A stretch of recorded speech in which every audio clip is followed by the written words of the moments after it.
Athens was our 13th stop, and it was also by far the most emotional one because after traveling together for more than a month, we had to say goodbye to Sean and Panit, and of course we were also sad to say goodbye to Keyshawn, but he had only been there for about a week, so it was slightly easier, and I knew I was going to be seeing him pretty soon. Anyways, the guys were heading to Italy to hit like 3 or 4 different cities, and then they were going to Madrid and then taking the train from there to Barcelona, from which they would fly home.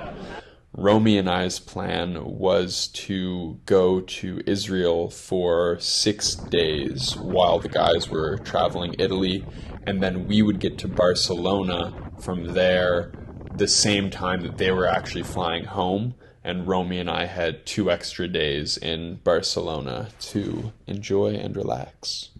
Athens was a very quick stop, especially for the guys.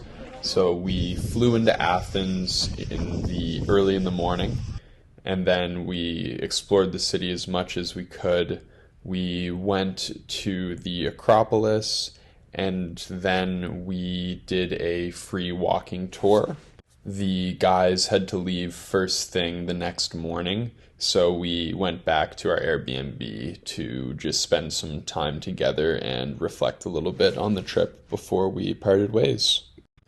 In the historical context, Athens was incredibly cool, and the history was just mind-blowing.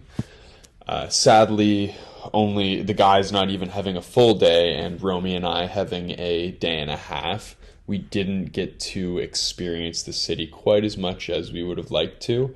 Apparently, the nightlife there is pretty fun, and that would have been enjoyable. It was pretty hard to believe that we were saying goodbye to each other, since we had really gotten used to spending 24 hours a day together. And so much preparation went into this trip. There was so much anticipation for it.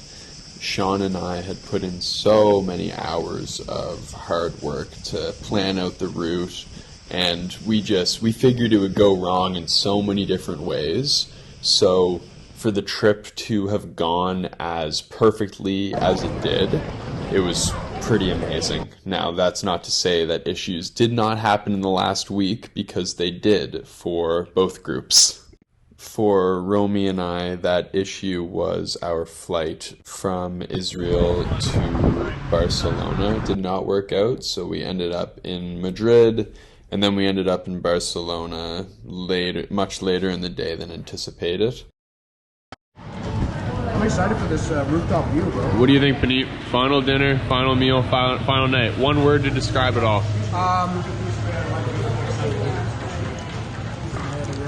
Big Mac.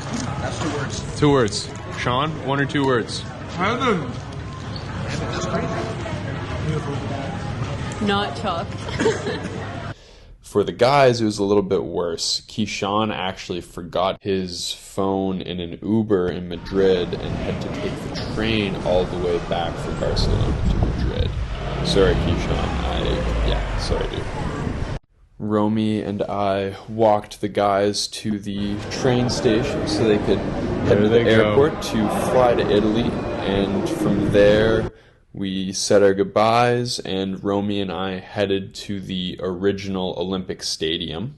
That was incredibly cool, and I, of course, had to run a lap there because, when in Greece, they had the Olympic torches from a bunch of games, which was pretty neat, and they actually weren't in cases, so now I have touched the Calgary, Montreal, Vancouver, Beijing, and a Berlin Olympic torch.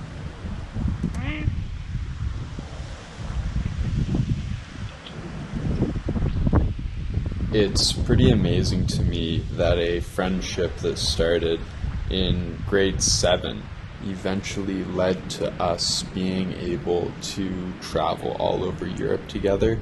it was incredibly special getting to share it with Sean, Neat, Keyshawn, and Romy. We got incredibly close, and I'm so thankful for it.